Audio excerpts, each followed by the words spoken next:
There are many German super heavies. You've got the VK-72, the E-100, you've even got the Jagdpanzer E-100, but none of them are the German super heavy. The Maus reserves that title. This vehicle weighs in at 188 tons, and the craziest part is that unlike the E-100 or the VK-72 or even the Jag, the Maus was actually a built vehicle. Now, only two of them were built, and both of them were prototypes that were only tested in the factory.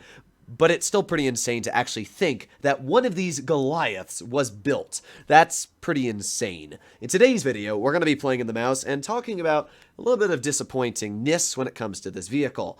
The Maus is known for its strong armor, massive chunk of hit points, and the ability to just not care.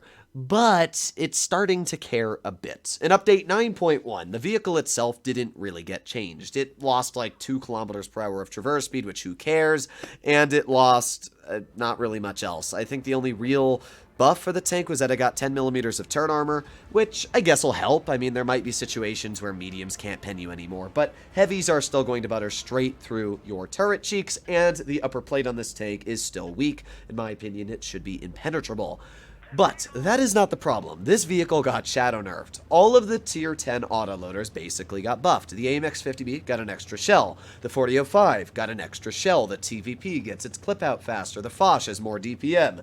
And with all of these autoloaders, even the Yo getting shell reload boost, same for the Batchat, the Maus kind of seems a bit worse, because now an autoloader like a 4005 might have the opportunity to take all of your health off in a matter of, I don't know, what, 5 seconds? It'll take 1600 off?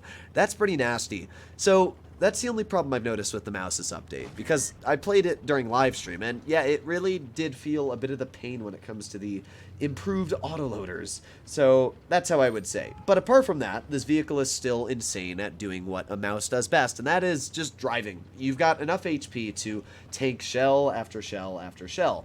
And we got a Jag, and we also got a VK-45 over here. We're going to aim it on that Jag, and there you go. Nice penetration, and now I'm going to start pulling up. They do have a 183, and it's very possible that that 183 could get a shell into us. In fact, there he is, but I honestly could care less. We got so much HP, and we've got so much alpha. A lot of people don't actually realize, but the Maus has a very nice alpha. 460 for a tier 10 heavy is pretty beefy. It's definitely not like the highest out there, but if you do pen your shots, it'll hurt quite bad. Now, we did get penned by, I would say, the Waffle. I don't really know what else has been shooting us, but you know what? That's actually a heat shell. Yeah, I do think it's the Waffle. I'm pretty sure it's the Waffle firing heat at us across the map. One of them hit us in the lower plate, and one of them hit us in the turret. That's just unfortunate. I mean, I can't even spot him, so it's just, yeah, L. I'm just going to push up. I know that that 183 is somewhere towards the back of the map, but that's not my problem right now. As what we're going to do is drive right over this hill, and long live the Centurion. Goodbye. There's a nice bounce, and it was the Waffle firing heat at us. It was just a bit of a low roll, so I was wondering what the heck was shooting at us. But, again, this is just what the Maus does. Sometimes you have the ability to keep on driving and driving and driving. And the Jag, even though he did shoot at my teammate, he's going to get penned. I was going to say maybe not, but we were actually able to get that shell out as it is into his lower plate. Now we can start aiming it on vehicles like this 183 or even the 57 Heavy. Let's start angling towards him. Nice. Okay. With the Jag poking off to the side as well, I'm going to be a little careful, but a nice 488 tap into the 183 once. Let's capture their base so they have no opportunity to do anything there. And let's reload another shell. 2 more seconds and kablanc. Nice 452.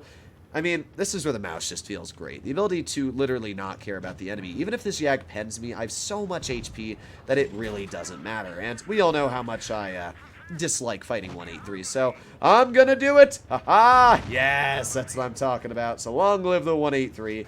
Now we can just, we can just honestly tap the Jag in the weak spot on the roof. This Waffle is the only player that has penned us and once again has managed to butter straight through our armor. But even with that, we still have 1,384 hit points left. And, I mean, this was quite an easy win. Just showcasing the Maus's sheer power.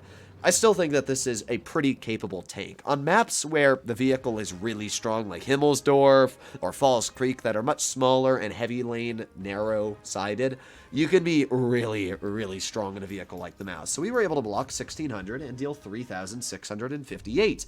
That was almost an ace, showcasing that Yeah, the mouse is not doing incredible this update. The real problem I have with the mouse is just the fact that it's such a situational tank. There are a lot of vehicles out there that are very situational, but the mouse is by far the most, because it's so slow at only 25. If, let's say your team pushes all medium route on Oasis Palms, what are you supposed to do in a mouse? I mean, you're kinda dead, because you're probably either gonna be flanked by whatever goes towards medium side or heavy side. It's just, I always feel like I'm out of place when using this vehicle on a map that doesn't really do too well for it. Now, because the enemy team played like a bunch of doofuses, specifically the Bat Chat and TVP, I'm just pushing straight through. And this is where the mouse is pretty solid. I mean, I can literally just ignore these guys. And, I mean, what are they going to do to me? They're not going to do anything. So this is where the mouse does feel very strong. And we're going to fire an HE at the side of that bat. There you go. Nice HE for 458. And the dude's already a one-shot. So this was a good game to showcase where the mouse could just push without caring. But what if they had all gone towards A, and I had to turn my tank all the way over there, and this big, like this, perfect example. I'm just a big sore thumb now for everybody to shoot at. So I can see where the mouse struggles, and it's just the fact that it's such a large vehicle. Almost everything can take advantage of it. But that's just the way the life the mouse has. Let's get a nice H into that waffle. There you go. Don't know why he's not running Spall. I mean, it's literally 2022. Spall's been on that tank for over a year, and you're still not running it. That's just a skib. But we're going to push over towards this Yo. Because I got so much HP, and because I could care less, I'm just going to use my HP. Hello, Mr. Yo. Now, this is, again, where it does amazing. Because I can just ignore the enemy team and keep on pushing. I mean, look at them. This guy's frantically like, what do I do? Oh, no. Oh, darn. And he's dead. So now we ignore him, and now we continue pushing to our next target, which is the Kampfpanzer, and then the 4202. So I'm just going to wiggle. We can actually maybe shoot the 4. Nah. I mean, there's 2 pens into our tank. You can see the armor on the vehicle. It's good, but definitely nothing amazing. You'll be pens. Oh, okay. Skill. Skill. That's all I'm going to say. So we're going to drive over this hill, probably get pens by the KPZ. Oh, well, we actually didn't. Not bad. And then we get a nice tap into him. We've blocked 3K this game. So, I mean, we're doing pretty dang solid. Kampfpanzer's going to get shot in the rear by the Sheridan. And at this point, we just need to tap him once. And kablooey. There you go. Fire. Killed him. And, I mean, that is a very German thing to do, is get caught on fire.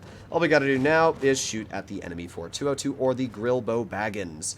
So I'm going to go for the grill. I mean, I don't really know what to go for. I'm just going to go for whatever I can shoot. So I'm going to shoot at the grill. There you go. Nice shot for 490. And I'm hoping that I can get past the Sheridan. But, oh, speed. Go, go, go. There's the grill again, poking, and no, move it. What? Just go, go. All right, thank you. There you go. Nice shot into the grill. And with that, we broke 4K damage, was able to do our job, and there you go, another nice bounce. So, overall, I think the mouse is still a great tank. But there are a lot of situations where I can really see this tank struggling, especially with the mediums getting a little faster, heavies getting more traverse speed, and I can definitely see where this tank struggles. I still think it's a really good tank for its hit points, but let me know what you guys think about the mouse in the comments down below. Either way, hopefully you enjoyed today's video, and if you'd like to see more like it, please consider smashing that subscribe button down below. I'll see you in the next one. Bye-bye.